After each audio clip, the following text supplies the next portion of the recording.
Meeting with Israeli Prime Minister Benjamin Netanyahu at the White House, President Trump was in a mood to vent about the just concluded Russia probe. I will tell you, I love this country. I love this country as much as I can love anything. My family, my country, my God. But what they did, it was a false narrative. It was a terrible thing.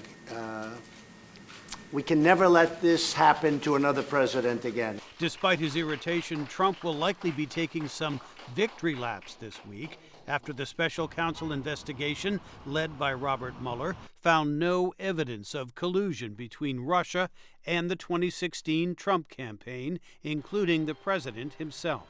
But Mueller was less conclusive about whether the president had engaged in obstruction of justice. Attorney General William Barr decided there was insufficient evidence to proceed on that charge, but he also cited Mueller's conclusion that did not exonerate Trump on the obstruction issue. Trump allies were in attack mode, targeting the news media on Monday, including White House spokeswoman Sarah Sanders. It's not just that they reported and spread a slanderous, malicious lie, but they hoped for the takedown of the President of the United States. Another stalwart Trump defender, Republican Senator Lindsey Graham, said it was time for the country to move on. There's some people are never going to accept the Mueller report, what I say, or what Mr. Barr does. But by any reasonable standard, Mr. Mueller thoroughly investigated the Trump campaign. Opposition Democrats want to know more about Mueller's focus on obstruction of justice. They are also demanding the release of the full Mueller report.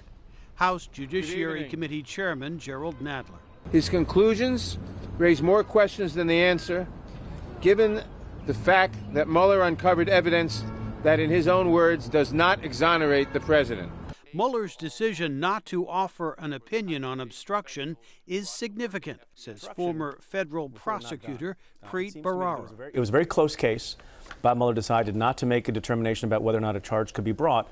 And you only do that if there's substantial evidence of obstruction. The lingering questions about presidential obstruction could also become a 2020 campaign issue for Democratic contenders like Senator Bernie Sanders. I want the whole damn report, because nobody, especially this president, is above the law. Trump still faces investigations by Congress and prosecutors in New York, but the special counsel's report clearly gives Trump a political boost and makes the possibility of impeachment more remote than ever, says Larry Sabato. It's easy to advocate for impeachment. It is very difficult, almost impossible, to actually achieve impeachment and conviction.